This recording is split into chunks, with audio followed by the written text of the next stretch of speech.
మిగతా ఎవరి హయాంలో జరగదు. ఎందుకంటే ఆయనకు దేవుడు అంటే భయము లేదు, దేవుడు అంటే భక్తి లేదు. ఆయన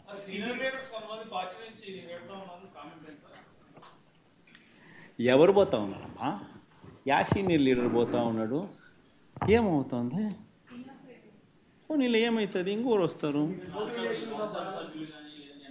దుర్గా, అల్టిమేట్గా ఒకటి గుర్తుపెట్టుకోవాల్సింది ఏంటంటే దుర్గా, ఎప్పుడైనా కూడా ఒకటి గుర్తుపెట్టుకో, లీడర్ అనేవాడు ప్రజల నుంచి పుడతాడు. మీ అందరు గుర్తుపెట్టుకునే మాట నేను చెప్తున్నా. లీడర్ ఎప్పుడు ప్రజల నుంచి పుడతాడు. యాంటీ ఇన్కంబెన్సీ అన్నది ఏదైతే ఉందో,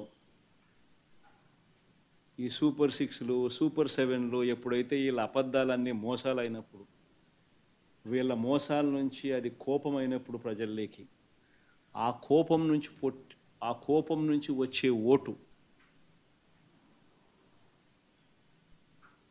ఎవరినైనా కాల్చేస్తుంది. ఎవరైనా కూడా అధికార పార్టీలోకి ఎవరైనా కూడా ఒకరో ఇద్దరో పొరపాటున వాళ్ళు పోయినారంటే వాళ్ళ గ్రహపాటు. మీ చుట్టూ ఒక కోటరీ ఉంది, ఆ కోటరీ చట్టంలో మీరు ఇరుక్కుపోయారు. మీ చుట్టూ ఒక కోటరీ ఉంది, ఆ కోటరీ చట్టంలో ఇరుక్కుపోయారని అంటున్నారు సార్. టాపిక్ డైవర్ట్ అయితే పోతుంది అబ్బా. ఎక్కడికెక్కడ